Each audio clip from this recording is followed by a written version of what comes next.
Welcome back, everybody. We are in a different spot than what we normally are because we are in Jared's garage. Oh, sorry. Who cares? So we we made a trip out here for something completely different, but because we're out here, we're going to work on Jared's MK4 GTI, which Jared does YouTube.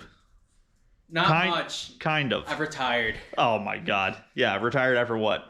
6 videos? My editor left me, so I gave up. My editor left me.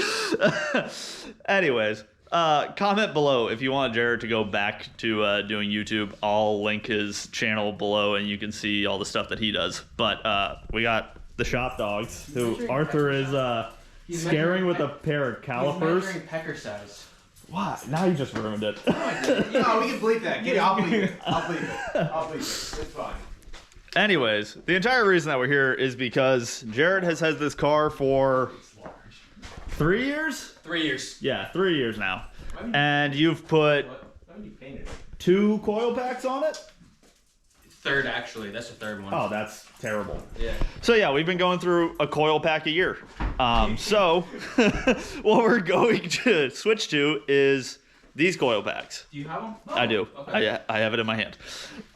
Just gonna go grab that. Which is gonna replace this mess, which is hard to see. Yeah, thanks.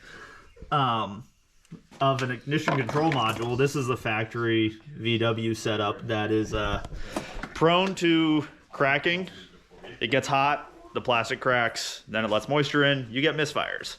Rinse and repeat. In the case of Jarrett, you just keep throwing money at it and replace coil packs every year. So we're going to do this. This is generally MSD coil packs is what a lot of people use. I'll put a photo in. But yeah, we're going to be mocking this up. So we got to get that coil pack off of the car so I can start making a bracket to install this. So that's what we're going to get into. So yeah, this will be a fun one. Taking the coil pack off the car is actually a really simple task. All you have to do is pop off all 6 of the spark plug wires, and then it's just 4 bolts to take that off the side of the timing cover on a VR6. Unfortunately for Jarrett, the hardest part of this entire process is just him finding the correct socket for everything. But once he's able to do that, we're able to take this off of the car and put it over on the bench top and then further disassemble it. Once it's on the bench top, all you have to do is pop a cover off. It just clips on, so that's pretty easy. Just pull it right off. And then that exposes 4 nuts that you have to take off, and that's what holds the connection between the ignition control module to the actual coil pack. So take those off, and then it's just 2 torque screws to disassemble the casing enough to get the ignition control module off of it. So we got all the coil pack blown apart. So this is actually part of the OEM coil ignition system, whatever the hell you want to call it. This is the part that you actually still need to be able to do this. So now I need to take this and design a bracket to allow us to be able to use this and still mount it in the car in this giant bare spot. So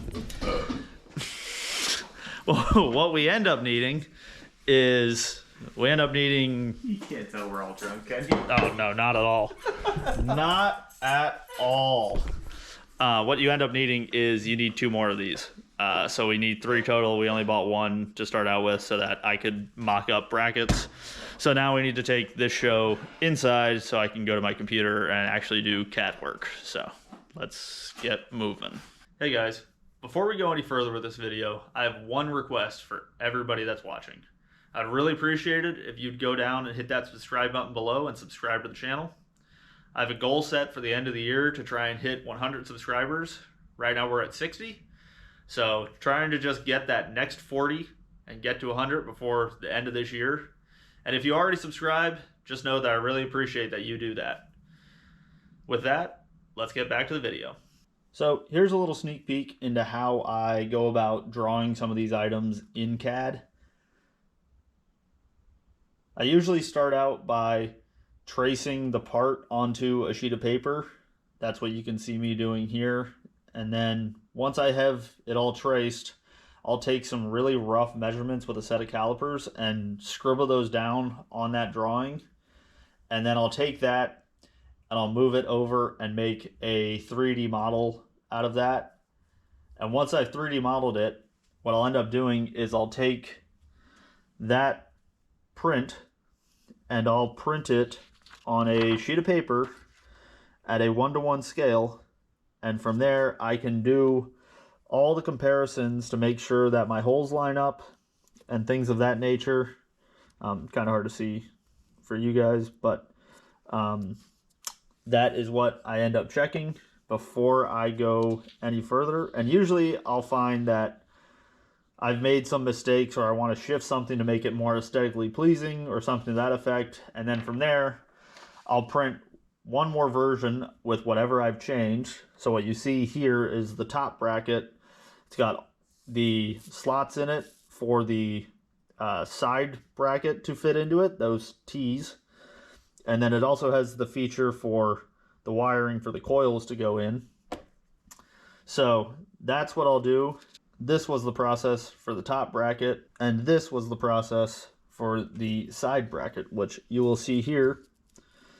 I somehow added some extra distance on over here. So I ended up editing that and fixing it, but I'm blaming my friends for distracting me while I was doing all the measurements. It is. I'm sure it's Chiquito. If you don't add this, I'm gonna piss. Oh, God. Get out of there. With that all done, we can turn it over and see the finished design in CAD at this point. So these are the final CAD models for all the brackets that we need to build this part.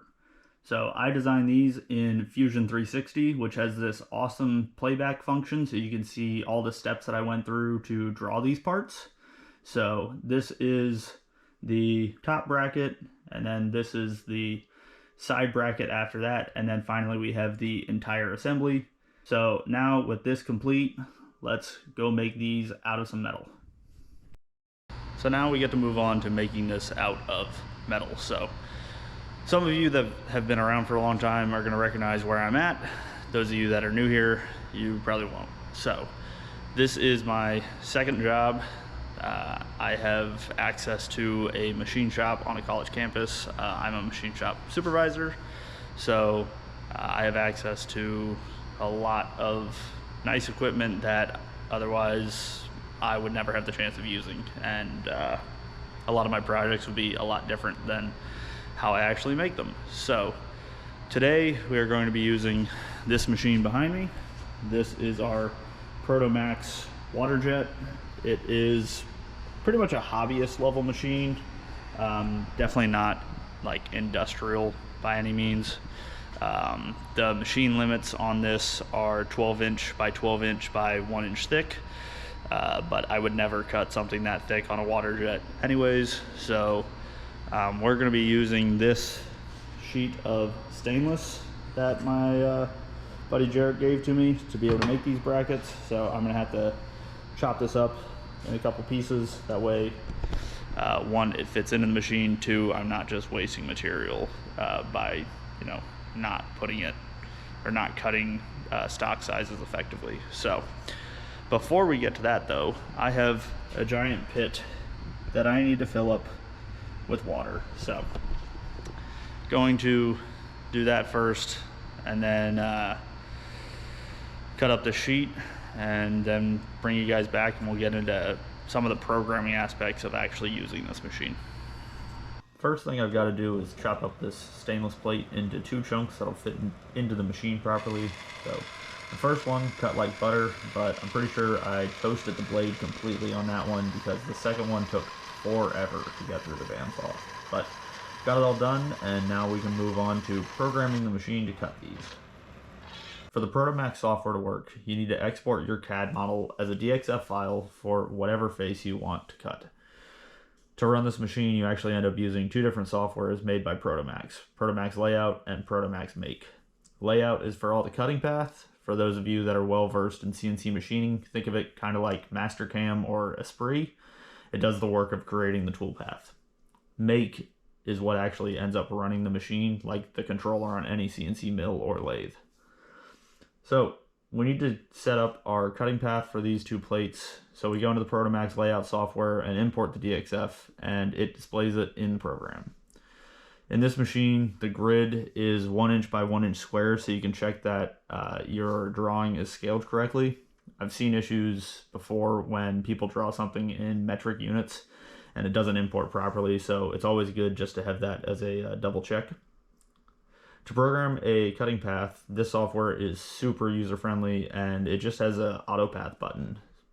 There's really 3 ways to get a cutting path: auto path, which is just clicking the button, and then advanced auto path, and then you can also draw the entire cutting path by hand. But I've only had to do that on a couple designs that are very complex because the machine couldn't figure out how the path was supposed to go on its own. For this particular example, though, we are going to be using the advanced auto path, which you navigate to by right-clicking on the auto path button and then selecting auto path advanced and configure. When doing this, I'm just trying to make a path that has the outer boundary of the plate being cut last, because if you do it before any of the other items are cut, the plate tends to float, and then your hole locations or whatever you're cutting inside the boundary isn't accurate at all. So with the cutting path all set up properly, we go ahead and post the file, and this is where you actually pick the starting point. So critical to pick the right end of the cutting path so you don't cut your outer border first. And then from there, you can just save the file as a .ord or .omx, which is what the make software needs to be able to run. So then we just repeat the process for the other plate as well. I just went ahead and got it out of the way so everything was programmed, and then we can move over to the Protomax make software. And this software is also very simple to run. You just open the file that you saved from the layout software, and it imports the cutting path.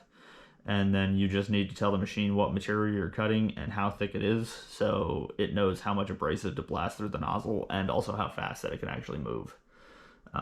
So really, it's just finding stainless steel in the drop-down list and then typing in the plate thickness, which, as we discovered, is 3/16 for this. And then everything after that is just manual setup that I'll end up going through. So we got both chunks of the material cut out. That one's already in the water jet. This one is waiting to be cut next. Unfortunately, when I was cutting these on the bandsaw, I made the realization that Jarrett told me that these were 1/4 inch plate, and they're not 1/4 inch plate. They are 3/16 thick plate. So I had to do a quick redesign, change some pocket sizes and such, but we are good to go now. Got everything loaded up. So now we're going to go through how to run the water jet. So this is an incredibly rudimentary machine in the sense of it has no way of zeroing your plate within the space that you have to put the plate.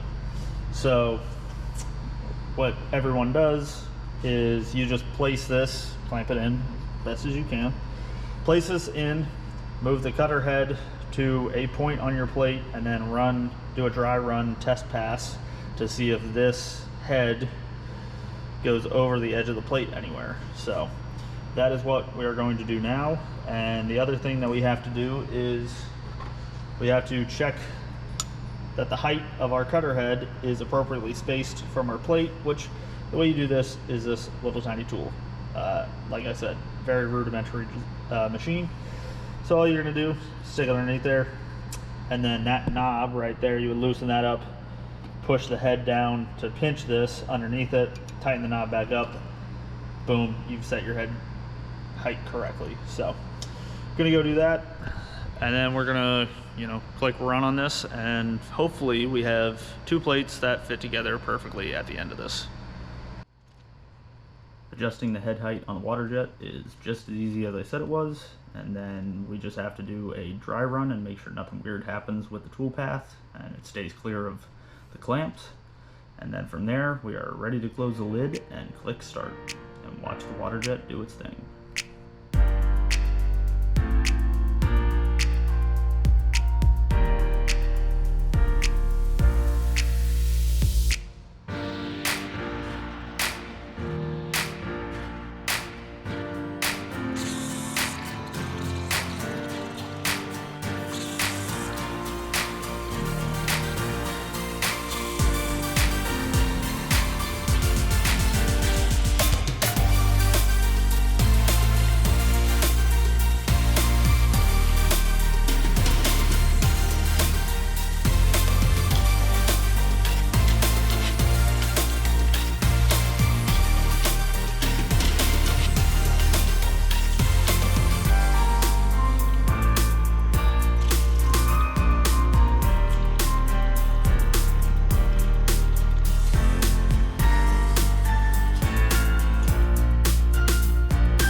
So here are those two final brackets made out of stainless plate.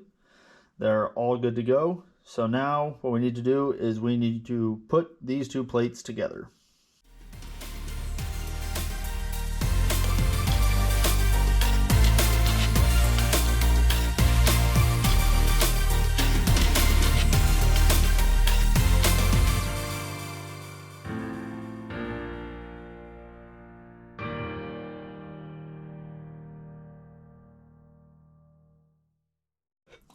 So this is how the bracket bolts together. I found this on Facebook, actually. A video popped up with this idea for mating basically sheet metal together. So it's just T-slots to hold the nuts. You just got to be semi-precise with your widths. That way your nut obviously doesn't just rotate. And then just fasteners down from the top. Pretty easy solution. Obviously, I'm not capable of being able to bend 3/16 stainless steel, so this was a good solution to get around that. And also, we really didn't feel like welding it was appropriate because of all the vibration of this being mounted to the side of the engine.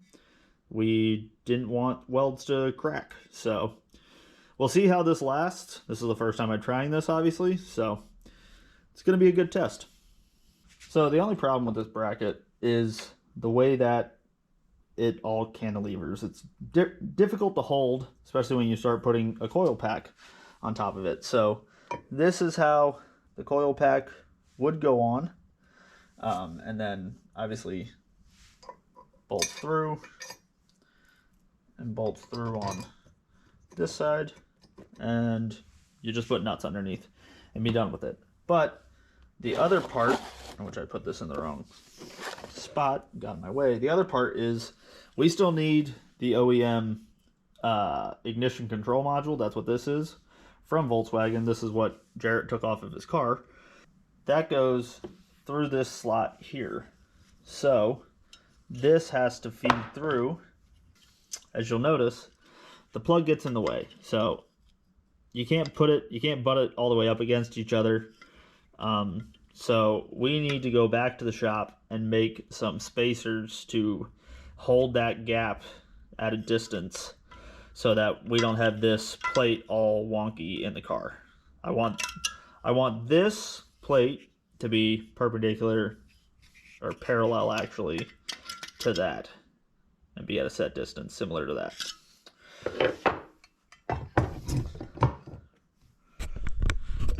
So with that, let's take a trip back to the machine shop.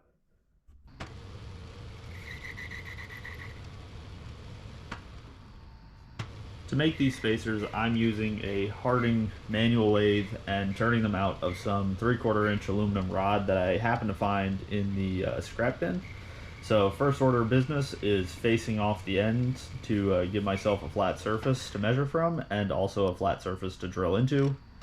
And then from there we go to turning these spacers down to be their final diameter, which doesn't take many cuts because I'm not really going that far. But of course, when you're doing stuff like this, you tend to get long strings of chips, and every once in a while the chuck grabs them and throws them all over the place like confetti. So had to take care of that as well, unfortunately. For whatever reason, this particular spacer was the only one that did that. I guess I got lucky for the other three, but it is what it is. I like to be nice to the cutters that I use, so I'm only taking about 20 thousandths off per pass, and as always, measure twice and cut once. So I try to sneak up to my final diameter and pretty well get it right on the money. And then after that, we need to machine a step into it so it indexes into the factory ignition coil piece, and then that also helps positively locate that spacer in the proper place.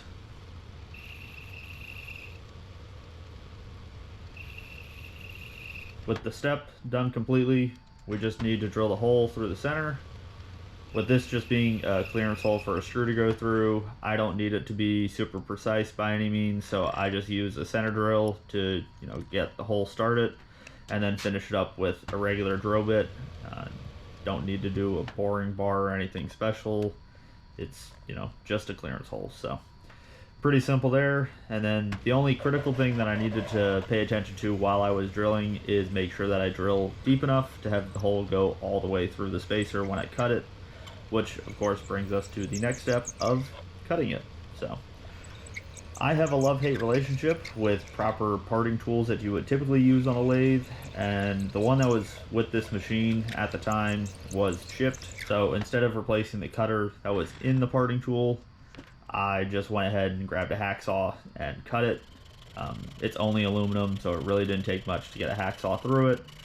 And then at that point, I just had to flip it around in the chuck, take the stock out of the chuck, put the spacer back in backwards, and then face down the end to get it flat, and also trim the overall length to match what I needed it to be, and then voila, we have one spacer done.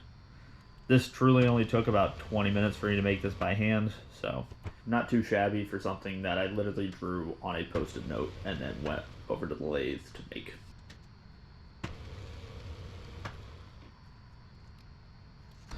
So we got one spacer made. Now it is just time to make 4 more. So instead of showing you guys this 4 more times, let's just fast forward through this. Ta-da, all done. So it's getting late now, so let's take this back to my house and we'll do final assembly with these last parts and show you why we did this.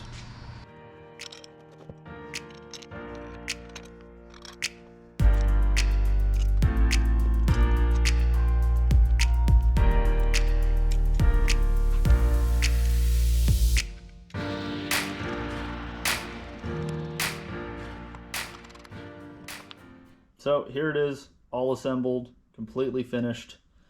So this is how you would see this if you were standing at the front of the car looking into the engine bay. So the head would be over here. You'd have 3 coils, obviously, and then spark plug wires running that way. So overall, I'm super happy with how this turned out.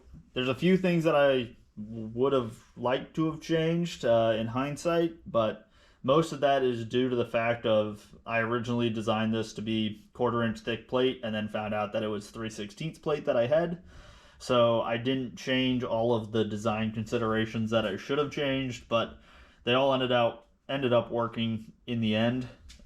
So yeah, I think the aluminum spacers here to space the coil pat or the ignition control module, to space those away from the main plate that holds this. I think those look really clean. The whole reason for doing that is most brackets that you buy, like VR6 coil bracket or ECS Tuning sells these. I think Four Season Tuning sells brackets as well to do this whole setup. But they all want you to reuse this, which Jared and I both agree is super ugly to put that sandwiched in between those 2 plates. So you end up seeing like this ribbed chunk from the top. Just, you know, we didn't think that that looked very good. So the solution was those aluminum spacers. Everything else for these, I think, turned out awesome. The one other thing that I did that's kind of trick with this is I CNC engraved it for Jared. So the 44 Design and Fabrication, that's an Instagram page that I run for all of my design and fabrication projects. There's not a ton of content on it just because I only recently started it, and I used to use my personal page for all that stuff. So yeah, he wanted 000 instead of number 1 because he wanted to have the claim that he has the very first parts, the test parts, if you will, rather than, you know, a true production version. So that's why it's 000 instead of, you know, 001. But yeah, this came out super awesome in my opinion. It's probably one of the most proud projects I have, or it's probably one of the projects that I'm most proud of doing and most proud of how it came out. So yeah, the only other thing that's going to change in the future is all of this should be stainless hardware. I don't like, there's black oxide underneath there too. I don't like black oxide. It rusts. I just couldn't find stainless hardware in the right lengths at my local hardware stores. So gonna have to order something or make something. We'll figure that out. But that's really, you know, this is the final version.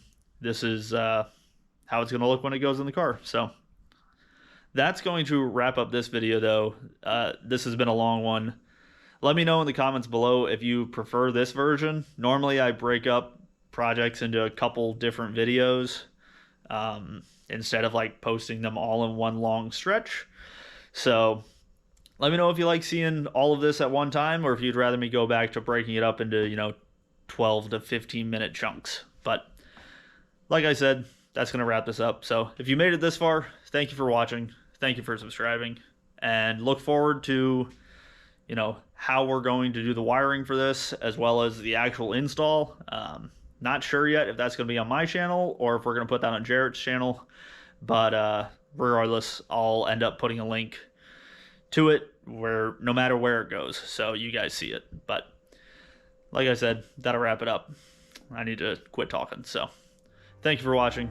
Thank you for subscribing, and we'll see everybody next time.